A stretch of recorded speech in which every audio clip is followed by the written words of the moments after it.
Welcome back, Webheads, to another episode of the Webheads podcast, a Marvel Comics event podcast where we're reading through every event from 1939 to present. Let's get started. Hello, hello, hello.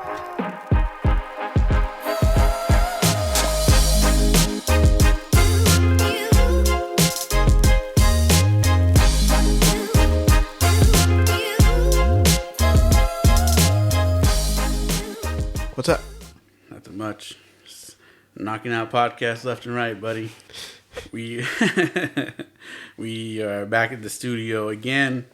This time we're here to give you guys a quick special episode for the TV show that is coming out tomorrow, Hawkeye. Hawkeye. Hawkeye or Hawkguy. Hawkeye. Hawkeye. It sounds the same, really. Hawkeye. Yeah, when I read that part, I was like, I said it over and over. I was like, Yeah, there's that part where he's like, it's Hawkeye. He's like, yeah, Hawkeye. He's like, I. Yeah, Hawkeye. I get it. We're saying the same thing here. Oh man, but yeah, we all know Hawkeye. One of the Avengers, bow and arrow. One of the the rare non-superpowered heroes. Yeah, the one that everybody thought should have died in Endgame instead of Nat, which is messed up to say, but No, I mean, I get it. I get it. I don't think he should have died though. But out of those two, one of them has to. Out of the two, one of them has to. I think hers was more meaningful, especially after like Black Widow. I don't know. I think, yeah, but I think in that situation, like because it's the two of them, they're like best friends. Like either one of them dying at that point would have had, I feel like, the same emotional thing. I feel like they only killed her off because they knew what they were gonna do in her movie already. Yeah. I guess if he died, it would have been like he didn't have to pay for any of like the guilt, of him being Ronin for those 5 years. Mm-hmm. And so now he lives with that. He gets his family back, but he lives with the fact that now he is also a murderer. Yeah, and had he died, it would have been. They probably still would have won, but that means his family would have come back, and he would have done just like in What If. Yeah, Like he does all that fighting just for the win, and then in the movie his family comes back, and then he's gone, and now all that sadness all over again. Because they disappeared 5 years ago, and now their dad and their husband is gone. Yeah. Perfect way to start a podcast. Welcome back, guys. So, yeah, like we said, we all know who Hawkeye is at this point, so there wasn't much of a point for us to read through any stories to tell about who he is. So we decided to go with a recent solo run of his. Somewhat recent, yeah. Yeah, it was from 2012 to 2015, I think. Yeah, see, another thing where it's just like 3 years of story. Yeah. That I read in about 2 days. Yeah, we're going to read the Hawkeye series written by Matt Fraction. Yeah, and artwork by David Aja. Yeah, really good. I like the artwork in this. Yeah, they switch it off a couple times. Yeah. Through different artists throughout the run, but David Aja does most of it. And I believe he does all of the covers. And if you guys don't know, the Hawkeye show that's coming out is sort of kind of based off of this run of the comics. Yeah. So they changed a few stuff just to kind of make it work within the MCU and everything. But overall, the point of the series is to kind of show that Hawkeye is just a regular guy.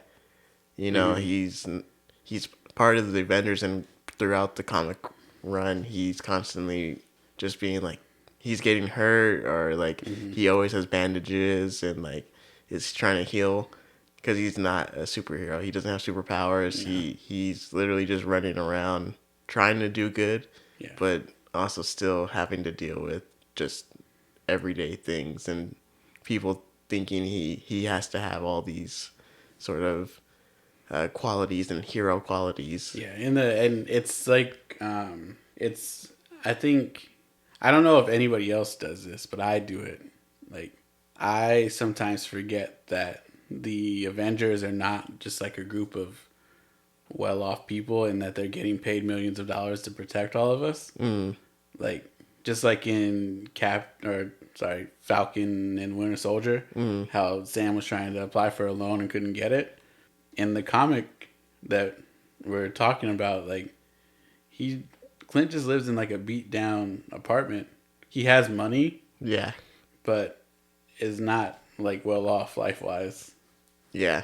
And like There is one line that I wasn't sure of. Well, not like one line. It's like a couple parts gets brought up a few times, but like he robs the villains of all this money and everything, but he also had money before. he said he got his money from like something with his brother.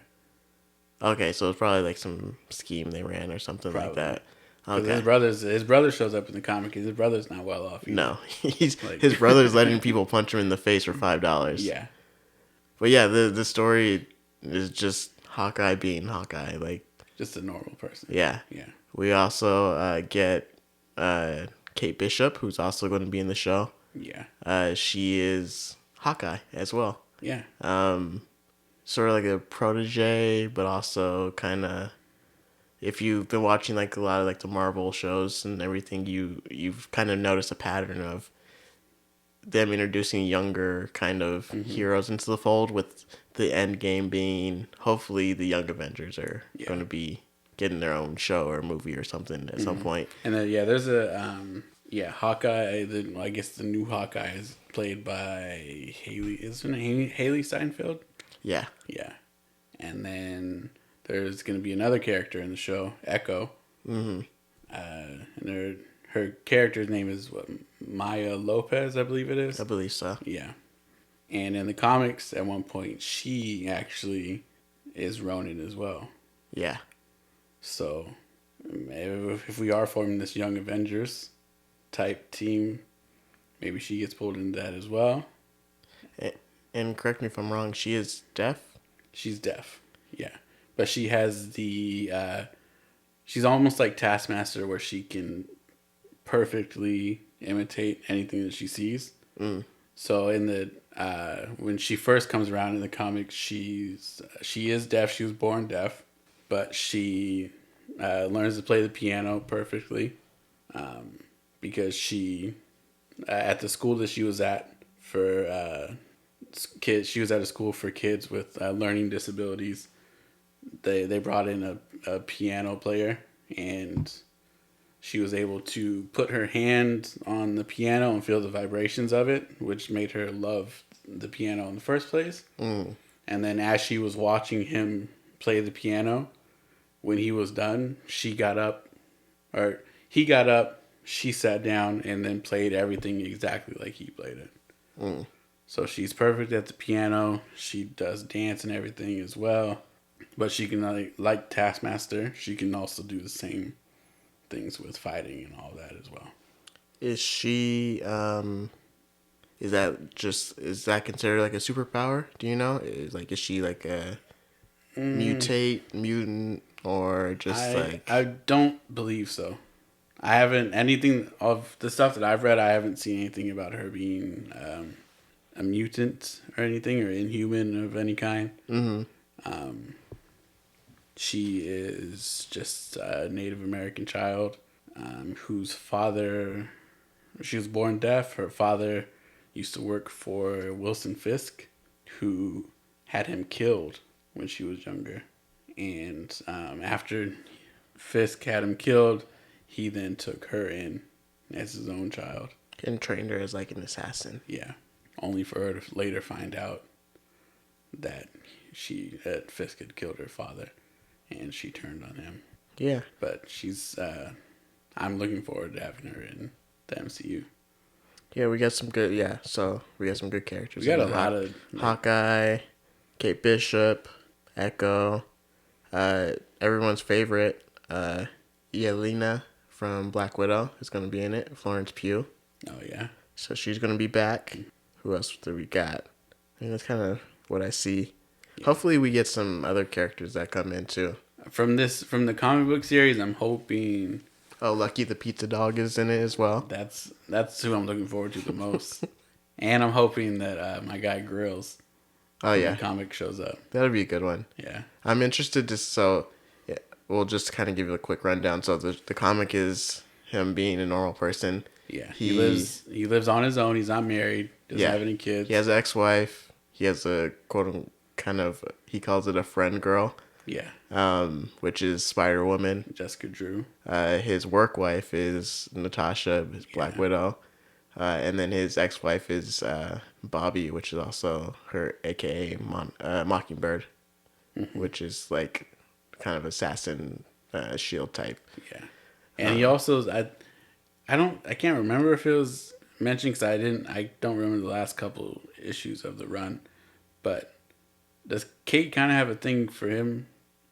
Or they have kind of like an unspoken thing between the two of them there too? I would hope not. In the show, I don't think that's the case. But I feel like I feel like she kind of looks up to him as more like a older brother type thing, or just kind of like a father figure almost.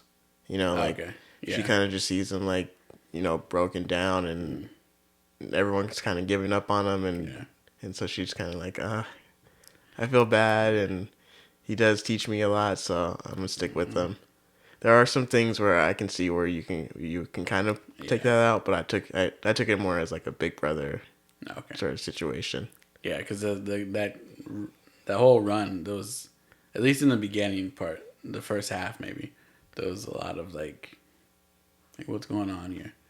Yeah, I think she's she may be at what, like 20 in her early 20s or something. She's super young. Yeah. And I hate that I said that. That made me feel old. She's super young. She's like 23. So essentially in the book, it starts with, Clint living in this apartment. He's just kind of hurt and, you know, tired of like the always being hurt type of thing. Yeah. And all of a sudden the rent goes up in this apartment, and he is like, you know. Yeah, that's one of the other tenants that lives there. It was like the landlord's like tripling the rent. Yeah. And he's part of what's called the Tracksuit Mafia. Yeah. It's just a whole bunch of Russian dudes that say bro. Like, this vaguely European group of Russians who wear Adidas tracksuits, and they say bro every... Bro, and seriously. Seriously, bro? Yeah. Bro? They end every sentence with bro or seriously. Bro, seriously. And Clint ends up just buying the apartment. You know, he gets into some trouble with, I think, Kate. I think they went on a mission to get a secret videotape. Yeah. And that's where they steal all this money from a bunch of supervillains who are actually at this event that they're auctioning off this tape at. Yeah, they run into Fisk out there. They run into Madame Mask. I think Hammerhead is there. The Owl, if you guys are familiar with the Owl. I think Tombstone is there as well. A bunch of just like New York, like whole bunch underground. Of Hell's Kitchen criminals. Yeah. And so he steals a bunch of money, ends up buying the apartment, and then he becomes the new superintendent / owner of the building, which upsets the Tracksuit Mafia because it's part of their whole, you know, thing. They own that whole block the 3 blocks around there. I think it said they own that, and so by him buying that apartment complex is kind of putting a damper on their plan. So they don't stop bothering him at all, and so they become a thorn in Clint's side for a majority of, or actually I think the whole run. Yeah, I mean there's I think it's like 4 or 5 issues where we just follow Kate when she goes to the West Coast. Yeah. To like the LA area. She's doing her own thing out there with pizza. Mm-hmm. Or Lucky, whatever you want to call him. Yeah. And so we don't see the Tracksuit Mafia or Clint for a bit there. But yeah, they're in most of it. Yeah. And they don't play. I mean, they lose a lot, but They always come with the guns blazing. They're ready to kill Clint. Yeah, like, all the time. They're not there just to like beat him up. Like they're ready to just murder. Yeah. And it gets to a point, and I believe he's in the show as well. They end up hiring an assassin. Yeah. His name Kazi. Yeah. Yeah. And he's just a silent killer. Like puts on white face paint. He was. He grew up in the circus, I believe, or something like that. I thought it was he grew up. No, I thought it was. Did he? I think so. I thought he just kind of did plays for like the fun of it. I think he started off as like, is carny an offensive term? I don't know who would be offended by it. I don't know. It's the only one who works it just at the sounds carnival. like it should be offensive. But I think he started off as like a carny, just like going around with like those traveling kind of like circuses. No, I think that was Clint did. Okay. Clint and his brother, they their parents died, and his dad was an alcoholic and beat him, and then his parents died, and him and his brother ran from their foster home, and then they went into the circus. But Kazi, I don't know if it was his brother or his friend or something, but whatever European town they lived in was like in like a civil war or something, and they had to leave. He was saved by the tracksuit mafia there, and him and his friend or brother or whatever, they were in hiding with a bunch of other people, and his friend gets killed, and he just goes into a life of murdering people for hire. So he becomes an assassin, and he becomes the assassin that's after Clint in the run. I really like Kate. In the comic, I really like Kate. Yeah. She she doesn't give a shit about about Clint's feelings about anything. Like, it's like, Kate, don't do that. Like, whatever. Like, she I wish they didn't do that little 5 or 4 or 5 issue run where she just goes off and does her own thing. Because it didn't seem like it added anything. Yeah. To what was going on, but as a character, I really like her. No, yeah, she's like sarcastic and just kind of, she doesn't care, but she still wants to do like the right thing. She kind of is like Clint, but just in female form. Yeah. And I feel like that's why they're like a contrast to each other, but not because they're so alike, but not really. I feel like it's mostly because he's older. So she is just like him, but it's obviously like a little bit more immature than he is because she's so much younger. So she's gonna like she'll listen to what he's saying, but like still think that she knows better in some situations. So I'm looking forward to seeing like how if she's anywhere close to that in the show, because I think she's going to be from what I've seen on the trailers. But even in the show, they're gonna add some new characters. Yeah, that we haven't seen before. I kind of hope that they bring in his brother Barney. I know they're bringing in Swordsman, which is like he's the guy who taught Clint and Barney when they ran away to the carnival. He's the one who taught them like everything they know. Yeah. So I know they're bringing in Swordsman, but I kind of hope they bring in Barney. And that would be like a flashback to when they were younger. I would like that, and then like them bringing Barney in as an actual adult character in this would be good. And they can kind of introduce him as like, oh, he did some bad stuff, so I haven't talked to my brother in like a long time. Yeah, and now he's like he found me or something like that. Yeah, but I know I think how many episodes are they doing? Like 6. It's probably 6. I always hope it's 8, but I hope it's 8. But I mean, I can see. With 6, you kind of have to really, choose who you want to introduce because you only have so much time to do it. So, I mean, if they can squeeze him in there, I hope they can do it because that'll it'll just give more depth to him. Because all we know Clint in the MCU as is Hawkeye, and he has a family. There's really, and then his family dies or gets dusted, and then he becomes Ronin. And that's it. Like, we don't really have too much else besides that. Yeah, that's why I'm because it's hard when we already know that we're getting the other Hawkeye, and then we're getting Echo, who's possibly going to get her own show. So, like, yeah, you can go into her story a little bit further then, but that's still at least another year and a half, maybe. So I feel like 8 would be good, because then it gives you more time to, if you're going to introduce these new characters that we've never seen before, we're going to need at least a little bit of a backstory here. Yeah. In the beginning of the MCU, you don't have to explain to me who Captain America is.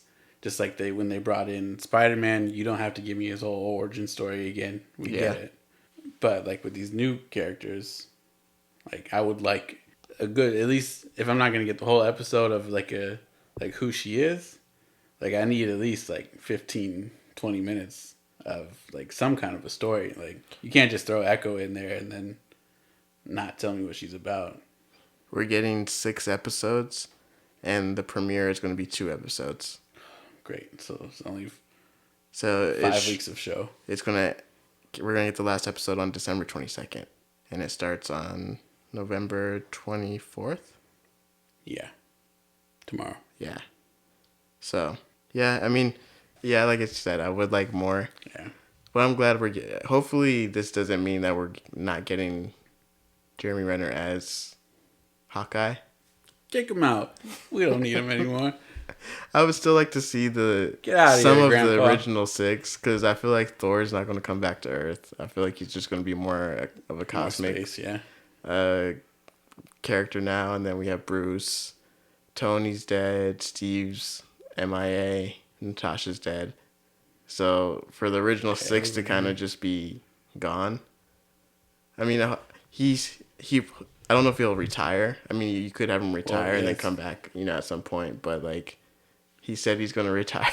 Like, yeah, it is just him. It's him and Bruce left. Yeah, and they don't. It's funny because they don't have too much interaction with each other. No, they rarely do. So it's going to be interesting to see how that pans out too. I wish we would have got more of the Avengers, like just kind of hanging out and creating those connections rather than just being on the team. Because of course, when you're on a superhero team, you're going to talk to each other just in combat. But like, I wanted to see what they would be like. They should have done more of those one shots with the Avengers. I missed those. That would have been good.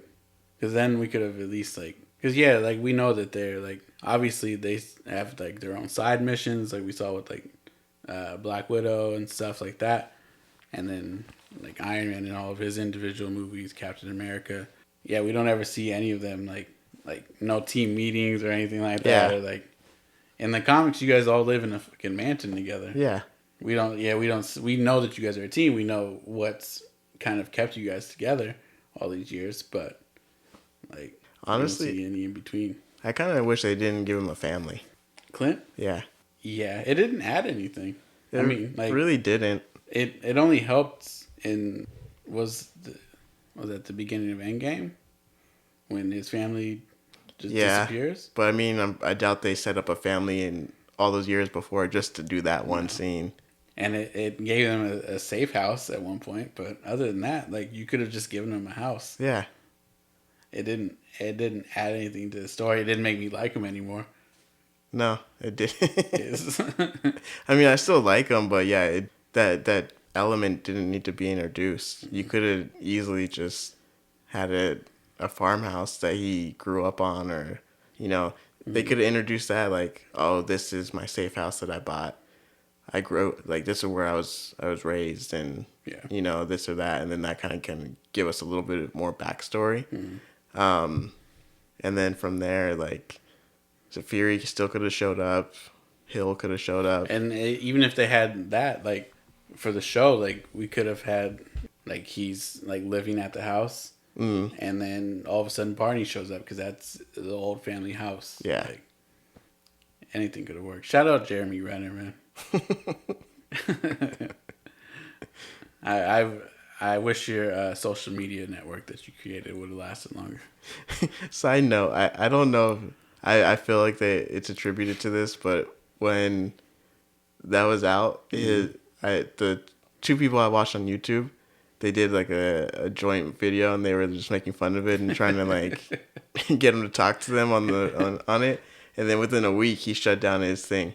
So I don't know if they did it or not, but I feel like they had a hand in it getting shut down. I'm sorry, Jeremy. What else do I want to talk about for the show? But Cade and Echo are the only two new ones, right? That we get. Yeah, I think. And Kazi, but yeah, and Kate's mom is in it, but I don't think she really ever had like a big part in the show. I think, or in the comics. I think in the comic though, she may. I don't know. I think she's a bad guy. I have to double check. Even when I was looking it up earlier, I couldn't really find anything on her mom. Okay, yeah, I don't think maybe she didn't have too big of a part in the movie or the comics. Yeah, I don't think she does. Yeah, I just think it's gonna be a funny show. I think so. Well, all of the shows, like Marvel's, that's why I like the Marvel movies so much because they don't take themselves too seriously. Mm-hmm. I know that we're always gonna get like a laugh out of something. Yeah. Like with the TV shows, it's a little bit different because we might get like an episode or two where it's just serious all the way through. Mm-hmm. I know that somewhere here I'm gonna get a laugh. Yeah, some people don't like how funny it is in some parts, or like that they try to make some things a joke. Yeah. I agree. There are some parts where like a joke isn't necessary. Yeah. But I do like that I can sit there and watch something and know that I'm going to be entertained with action and maybe something's going to make you feel something in your heart, but also right after I may like get like a chuckle out of it. Yeah. Like it brings you down just enough to where you're like, oh damn, and then back up, and then like these nice little waves to it. Yeah, for me that's not the only thing I care about with these movies. It's just getting like one laugh out of the whole thing. Yeah. But like that's why I don't like DC movies. Well, one, I've mentioned this to you before. I don't like DC movies because they act like they have 5 characters in their whole catalog. But besides that, it's just like everything's just so dark and sad and depressing the whole movie. Yeah. Like there's no no matter I know for myself, no matter how shitty my life is, something funny's gonna happen. I'm gonna get a laugh somewhere here. Like I'm not like it to be like cheesy and corny. Like it can't rain every day. Like, but every DC movie is just nothing but rain for me. They're not entertaining. Yeah, I mean, I was thinking about this yesterday when I was reading something because yesterday, well, a while ago was the DC fandom thing, and I was reading the stuff, and I wasn't excited for any of the stuff that they announced, but I was interested, and I was only interested just because the fact that now I see they're trying to throw more characters out there and do different things, especially because they have HBO Max and all these platforms I can put it on, but like I'm excited to see those things because not to say that I'm tired of Marvel movies or anything like that, but like Marvel movies are obviously on top. They make the most money, and majority of the people that see them like them. And then the DC movies are kind of like somewhere in the middle most of the time, middle or under. But like just knowing that they're trying to be there, it will cause Marvel movies to kind of push their stuff to the limit too. And it's like they're kind of going back and forth. Like Marvel's making DC like take risk with characters that they don't know. Well, it's the competition. Yeah, like that's why like when I watch wrestling, like nobody like WWE's been really like they've been putting out some shitty stuff for like years, and then AEW shows up. Like not like there wasn't any other promotions out there, but AEW shows up and then they have a TV contract, so now they're on TV at the same time as you are. So it's like you're either gonna rise to the occasion and just get better so they don't outdo you, or you're just gonna fall. And WWE hasn't really done much to up their stakes in the game, but I'll still watch. Yeah. But like it's the same thing with like my music. Like I might not like an artist, but like I'm open to you giving me something good. So I'll still listen. Like you put in a new CD out, I'll listen to it. I'll try to find something good. If I don't, then oh well. Yeah. But I listened. But that's the same with these like DC. Like if you guys put out a good a movie, I'll watch it. Yeah. I'm waiting for something that gets me. But just haven't found it. like I know this is a Marvel show or Marvel Comics podcast. I know this was a Hawkeye special, but like the Harley Quinn show on HBO Max, that's pretty good. Yeah, I hear that Doom Patrol show is pretty good. Like they're just doing their own thing. Yeah. But yeah, I mean, as long as DC's trying, we're gonna keep getting better and better Marvel stuff. Like, because Kevin Feige's not gonna play that. Yeah, Kevin Feige says like, "Oh, you thought that was good? I got you." And I keep thinking about that. Like, he's a producer, right? He's president of Marvel Studios. Mm-hmm. There's something that he does that he gets to these directors and these producers and everything where it's just like, it's either you're putting out quality stuff or he's doing something to be like, this is what I want, do it. Yeah. It's like, because how, not to say everything is like A+ material, like, but how do you get that many good shows and movies out of these different directors and producers and people with different ideas? Like with the Eternals movie, like, at the time of recording, I haven't seen it, but like, what's the director's name? Chloe Zhang or Zhang? Zhao, I think. Chloe Zhao. Like, I can't remember the name of the movie that she did, that she just won the Academy Award. Oh, the Nomad Land? Yeah.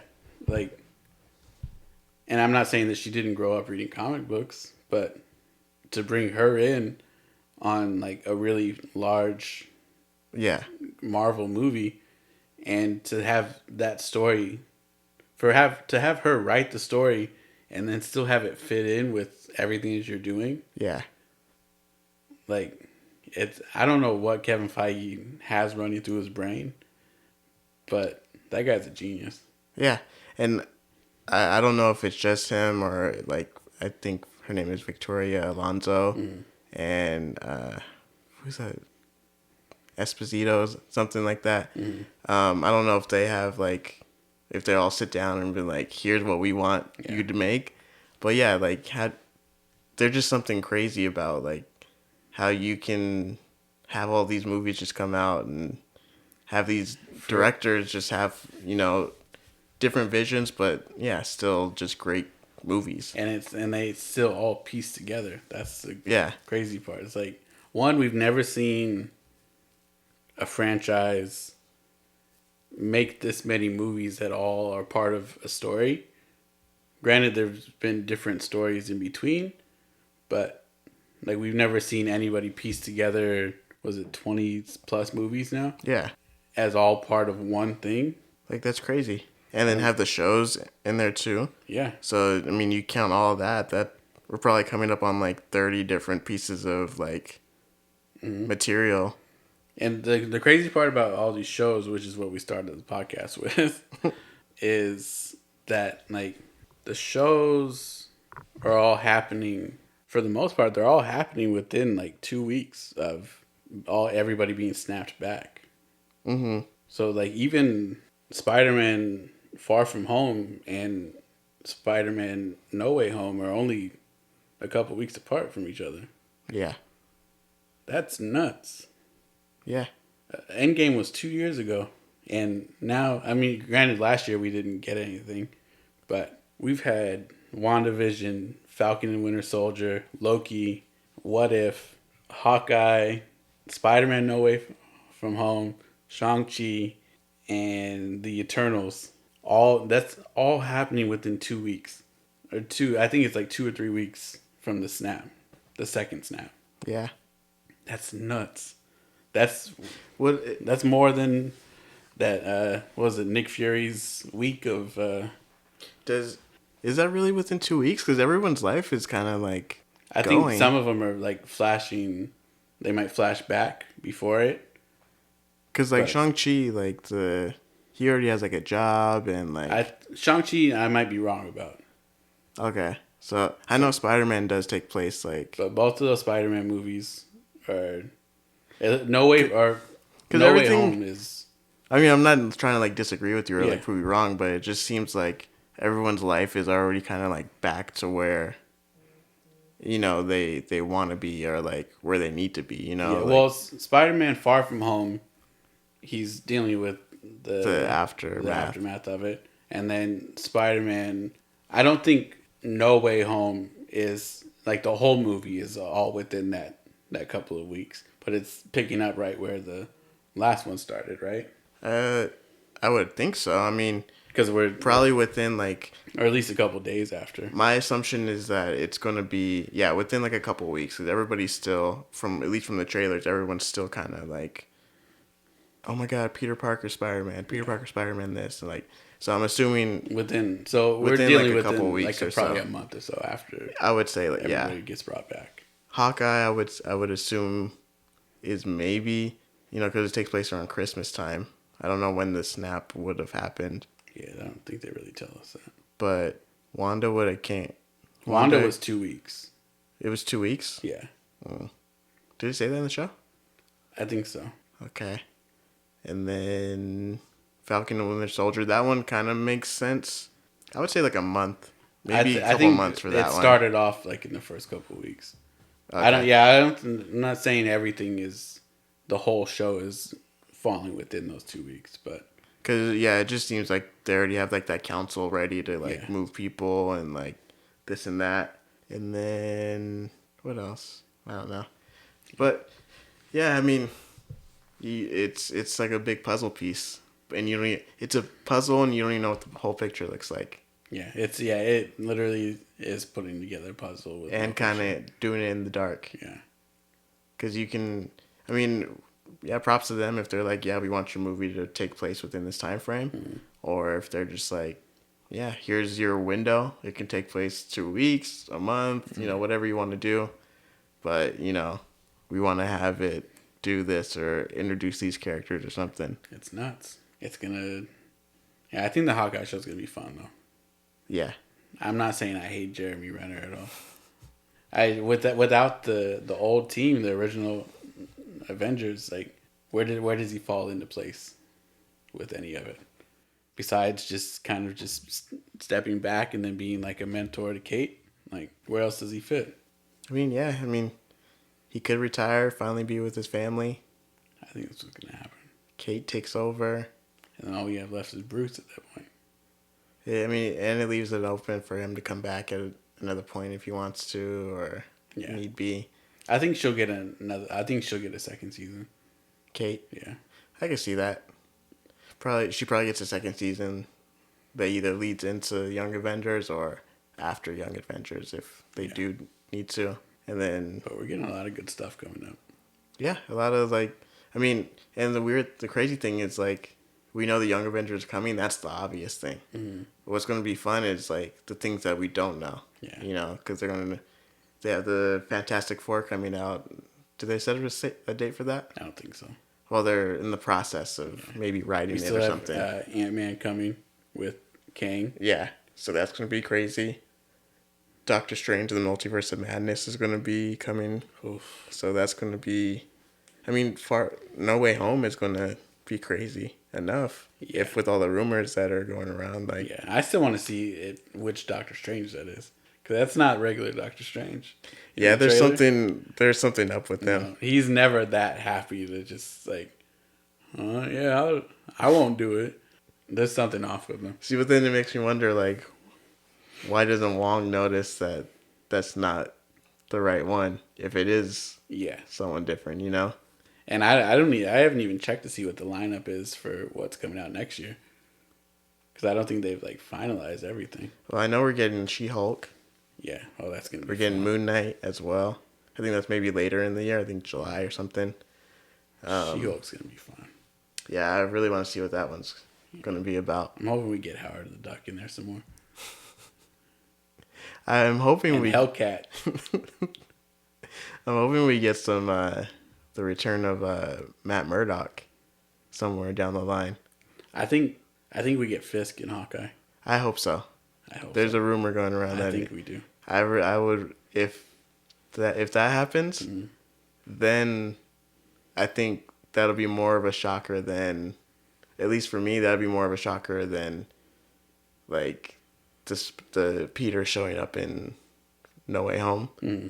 Because, like, I've been hearing rumors about that for, like, the past 2 years. So it's like, okay, that's just obviously going to happen now. But if Fisk shows up, that means Daredevil can show up. That means they could bring Jessica Jones back and Luke Cage.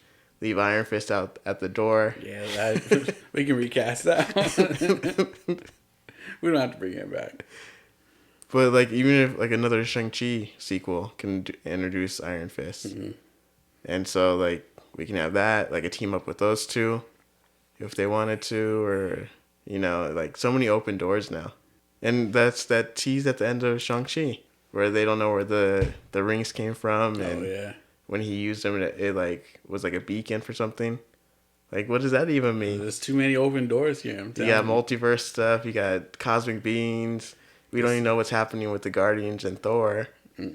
We're going into some crazy. This next phase is nuts.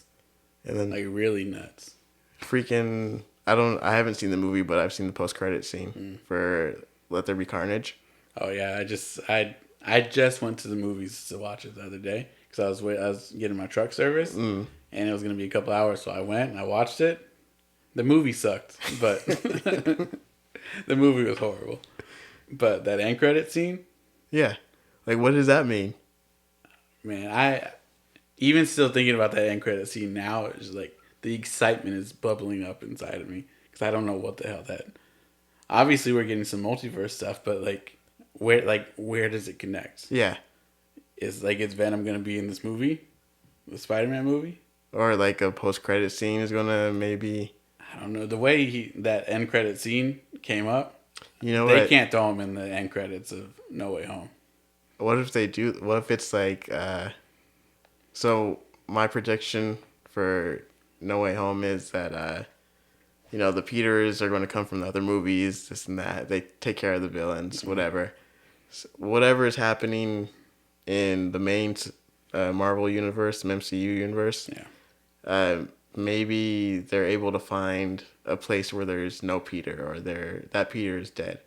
So our Peter goes to that universe or something, and, you know, he stays there. Or maybe he goes back to the universe where, I don't know, there's just something. But what if Venom, at the end of No Way Home, what if Venom ends up in New York? Eddie's in New York, and he's on the hunt for Spider-Man. And at night, Peter's like swinging around or something, and he swings past the rooftop or something, and you just see the silhouette of Venom like just lurking on the rooftop. Man, what if he gets to New York? That whole, however you said it, works out, and then he gets to New York, and then they're swinging. He catches up to Peter, and then Venom just decides that he wants to just feel what it's like to be like a part of Spider-Man. So then we get that like the Spider-Man symbiote like whole fit, and then it cuts out. Yeah, because I mean, like, I haven't, like you said, like I said, I haven't seen the movie. But I know Venom wants to be more the lethal protector, and Eddie wants to be more like, you can't kill people. Yeah. So what if Venom just like, you suck at protecting people anyway, so I'm gonna go with this guy who does protect people, and then that's where like we get the more violent Peter and everything, rips the suit off, feels left alone, and you know all that, and then that's where he goes back to Eddie and becomes lethal protector. I don't know, man. But I saw the end credit scene. I was still pissed that I spent the money on the movie, but that was, man. What I wish is that Venom came over from a multiverse and left Tom Hardy in that universe and found a new Eddie Brock in this one. I like this Eddie better. One that's not a bumbling idiot. Man, that movie was so bad. I thought the first one was okay. I didn't hate on the first one like everybody else did. So I was like, well, the second one should be okay. It was just, they ran through everything so fast. Like, they couldn't tell the story if they wanted to. It was bad. I just don't like Tom Hardy. I don't like his Eddie Brock. I I wouldn't be mad if they picked somebody else to do it, but he's not too bad for me. Like he's not the issue with the movie for me. I just feel like if he would have played the character differently, I would have liked it. I like him as an actor. I feel like if he would have just been more like, who's like a good person, like, I don't know, just more like tough and like more like, maybe not like, I don't know, someone who's just like not so sure of himself, but like false confidence, you know, like that's what I kind of wanted. If he was more confidently, but like also aware that he's not anything good. Yeah, like in the movie, he's just like, he knows he's just a piece of shit. Yeah. And he's like I'm gonna get better at it. Yeah, he's just like down all the time. Yeah. Like, I'm a sad boy, and then he gets Venom, and then it's just like, and I'm a sad boy with superpowers. It's not a great. Neither movie is great, but the first one wasn't that bad. The second one, it was horrible. It just wasn't. I didn't like what's his name, Woody Harrelson as Carnage. Yeah, I wasn't too excited about him being. It just didn't. The whole story just didn't make sense. They didn't explain things very well. It was like me in the beginning of our podcast, like the very first couple episodes. It just wasn't that great. But to circle back to Hawkeye, like we said, there wasn't much to go for here. Like, we all know Hawkeye. Yeah. But we just wanted to make sure that we got some insight on the new characters that are coming in. Yeah, watch the show. After you watch the show, or while you're watching it, read the comic too, just to kind of. The Matt Fraction Hawkeye comic started in 2012. If you guys happen to go back and look for it, 22 issues. Not very like wordy. Not a lot of dialogue. There's even a whole issue in there where they do it from Lucky the dog's perspective. Yeah, literally like. The speech bubbles are just like scribbles with like one or two words. Yeah, the only words that pop up in the speech bubbles are words that the dog understands. So it's like and even the ones where they're actually talking, it's not wordy at all. Yeah. Like, I read through like 7 issues in probably like half hour, maybe 45 minutes. Yeah. One of the easier reads that we've done. That's why I was so excited to read it, because it's a good story and it's not wordy. It's quick.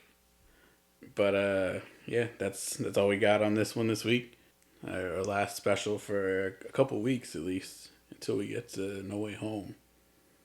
Ooh, that'd be a good one. Yeah. And then we got I guess I'll tell you guys now, we got a Christmas special for Christmas. Ooh.